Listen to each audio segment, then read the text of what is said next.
9 son los candidatos que aspiran a la moneda, todo un récord, por lo menos en los últimos 75 años, que se oficializó anoche cuando se cumplió el plazo de inscripción ante el CERVEL. Pero este proceso no es el definitivo. El Consejo Directivo del Servicio Electoral deberá ahora aceptar o rechazar candidaturas previa revisión de los requisitos.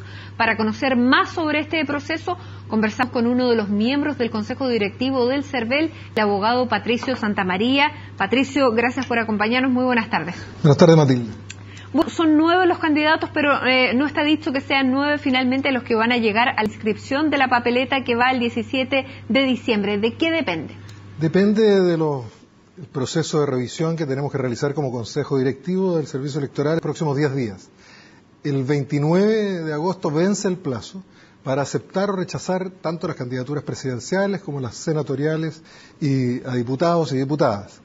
Los directores regionales, por su parte, van a tener que hacer esta misma revisión en ese mismo plazo respecto a los candidatos y candidatas a consejeros y consejeras regionales. ¿De cada una de las candidaturas? De cada una de las candidaturas. ¿Y qué pasa en el caso de los candidatos presidenciales, donde más o menos debiéramos confiar en que cada uno de ellos llegó con las firmas, más allá de la candidata Michelle Bachelet, que ella finalmente ganó por las primarias legales, pero el resto...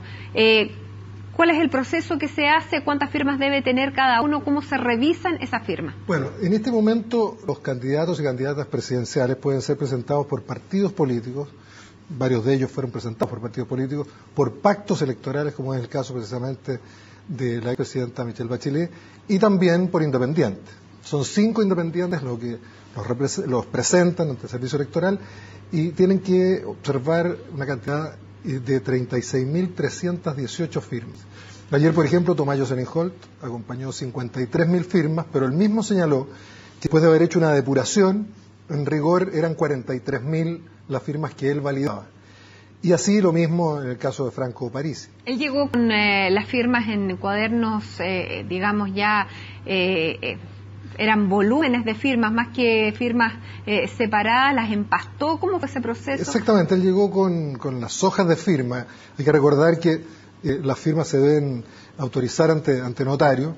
Él las empastó, llegó con 18 tomos empastados con las 53.000 firmas, 3 anexos y además acompañó otra documentación. Nosotros ahora lo que tenemos que hacer es digitalizar cada una de esas hojas. O sea, se rompen los libros.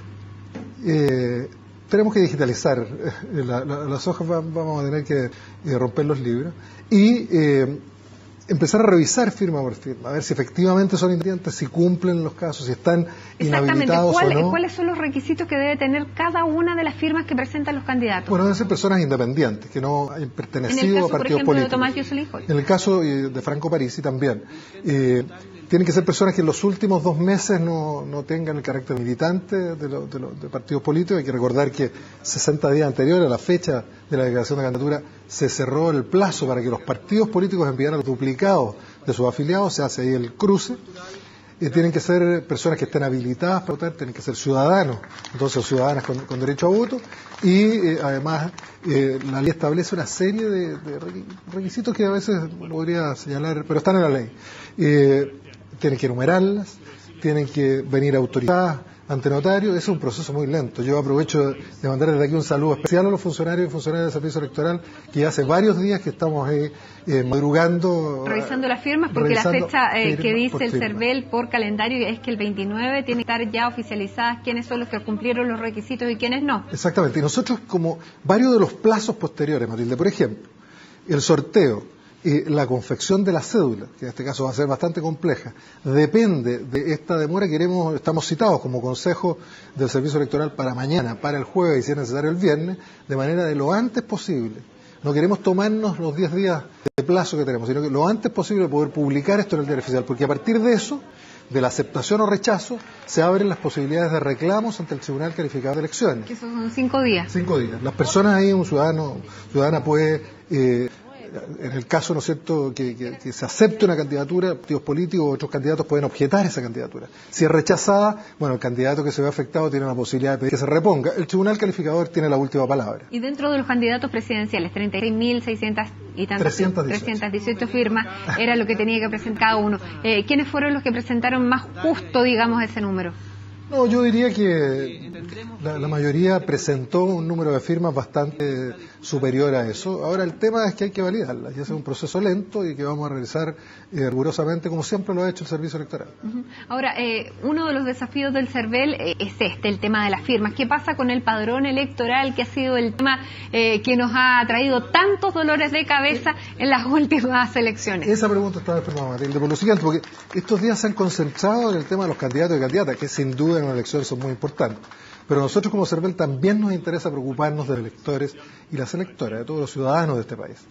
Nosotros el día 30 cerramos el padrón provisorio y la nómina de inhabilitados, un padrón que tiene del orden de los 13.750.000 y tantos personas, y la entregamos a 2 empresas auditoras que están en este momento precisamente auditando el padrón, revisando que se cumpla el tema de la edad, que no tengan algún tipo de inhabilidad legal o constitucional, etcétera, etcétera. Bueno, eso es más complicado, claro, porque no tienen forma. O sea, si hubiese una posibilidad, ya lo conversamos antes de las primarias, ¿se recuerda?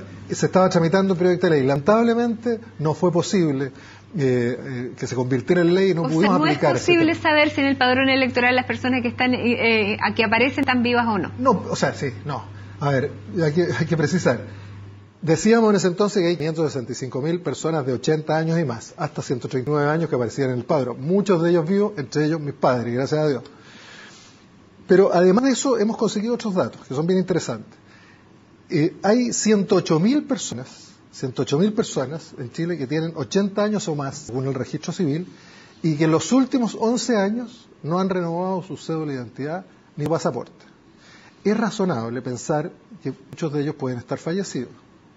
Entonces, este proceso yo creo que es bien interesante y esto le pediría a la ciudadanía que nos colabore, porque el día 8 de septiembre se va a publicar en la página www.cervel.cl, que recibió 7,5 millones de visitas antes de las primarias y 44 millones de visitas entre las 6:30 de la tarde y las 9 de la noche del día 30 de junio. Todos los que queríamos saber los resultados. Todos los que querían saber los resultados.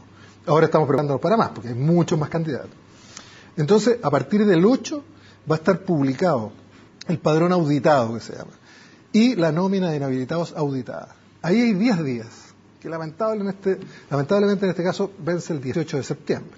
Digo lamentablemente porque es una semana compleja, pero en esos 10 días, nosotros lo que le pedimos a los ciudadanos y ciudadanas es que puedan revisar con su RUT si efectivamente aparecen o no en el padrón.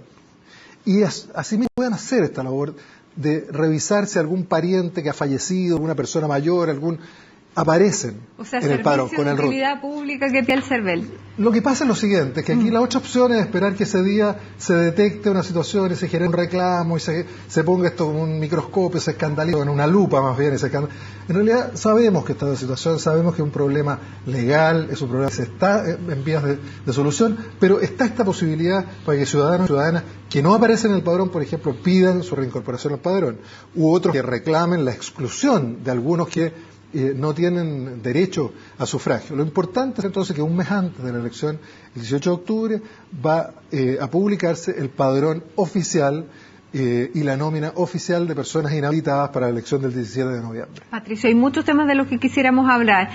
Uno es el tema de la gran cantidad de candidatos que se presentan a esta elección. En más de 75 años no habíamos tenido 9 candidatos presidenciales. ¿De qué habla esto políticamente? A ver, a mí no me corresponde hacer apreciaciones políticas. Nosotros estamos preparados para que aparezcan 2 candidatos o candidatas o 20 candidatos o candidatas. Tenemos que cumplir igual nuestra función. Darle algunos datos, sí. Hace poco estamos terminando de procesar esa información.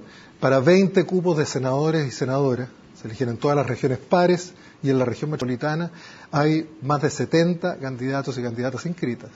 Para los 120 cupos en los 60 distritos de diputados y diputadas hay 4 más, 470 candidatos. Vale decir, hay, en el caso de los CORE, ahí se eligen 278. No hemos terminado de procesarlo todavía.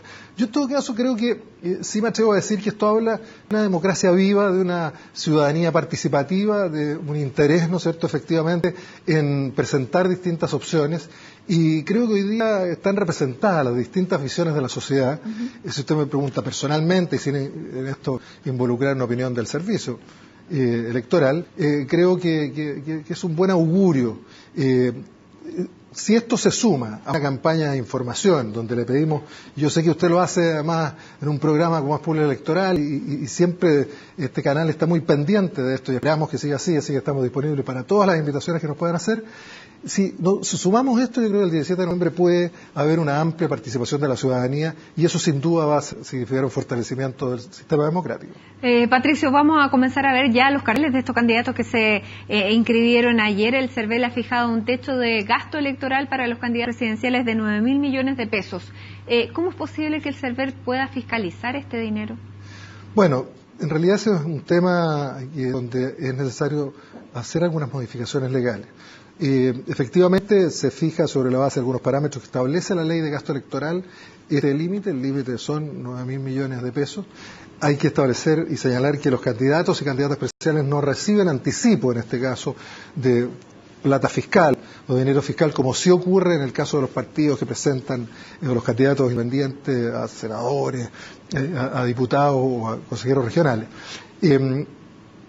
Al terminar la campaña, al concluir la campaña, está la obligación de presentar a través de los administradores generales y de los administradores sectorales, de los candidatos, las boletas, un balance completo. Pero si yo quiero no presentar una boleta, no la presento y el CERVEL no tiene ninguna herramienta ni ninguna atribución para fiscalizar realmente si yo gasté más o no. La ley dice salvo denuncia fundada. Cada vez que ha existido una denuncia fundada, nosotros hemos investigado como CERVEL. Si no, nos tenemos que remitir a revisar el cuadre de las boletas que nos presentan de las facturas. Si se encuadran y se enmarcan dentro del límite establecido en la ley, se le hace una devolución a cada uno de los candidatos y candidatas y con fondos fiscales, dependiendo del número de votos que obtuvo cada uno de ellos. Materia pendiente, materia legislativa. Una última pregunta. Hemos visto en los últimos días esta polémica que ha involucrado al director del Servicio Electoral, Juan Emilio Cheire, respecto a este niño que habría entregado. ¿Cómo mancha a la institución o cómo mancha a la figura de Juan Emilio Cheire en su calidad de director del CERVEL? A ver, yo respecto de ese tema, lo he dicho en otros medios, no me voy a referir por ahora públicamente. Creo, como tema general, y sin referirme a esa situación, que el tema de los derechos humanos, después de 40 años, tiene que ser enfrentado. Hay un punto, por ejemplo, que tiene que ver, y lo vimos también con usted, que incide en el registro electoral, en el padrón electoral. Nuevamente, en estas elecciones, van a aparecer personas que están detenidas, desaparecidas. No fue posible buscar una solución. Yo creo que ese tipo de temas, que son de mucha sensibilidad, que afectan a muchas familias. ¿Cree que esté cuestionado el CERVEL, el director del CERVEL, por este caso? A ver, yo creo que en este caso hay que, como en todos los casos, hay que actuar con mucha mesura, con mucha prudencia. Yo tengo entendido, he escuchado al abogado Héctor Salazar, por ejemplo, que ha señalado que aquí la justicia ya dictó una sentencia, estaría ejecutoriada. Se ha hablado de temas éticos, temas morales. Es un tema que hay que tratarlo con mucho cuidado, pero le insisto, yo no me voy a referir por ahora, al menos, a ese tema en específico. ¿Se han reunido después de esta, de esta polémica con Juan Emilio Cheire? Nosotros estamos convocados desde semana pasada, antepasada, para los efectos, como les decía, el día miércoles, jueves y viernes, para hacer la revisión, que es lo que corresponde como Consejo Directivo del CERVEL, la revisión de toda esta cantidad, usted entiende, esta cantidad de candidaturas. ¿Y será la primera vez que se encuentra después de la polémica? En mi caso, sí. Muchísimas gracias, Patricio Santamaría, nuevamente por aclararnos estos temas que iremos conversando de aquí al 17 de diciembre, así que lo comprometo a que también siga colaborando. La invitación. Muchísimas gracias. Gracias, Matilde.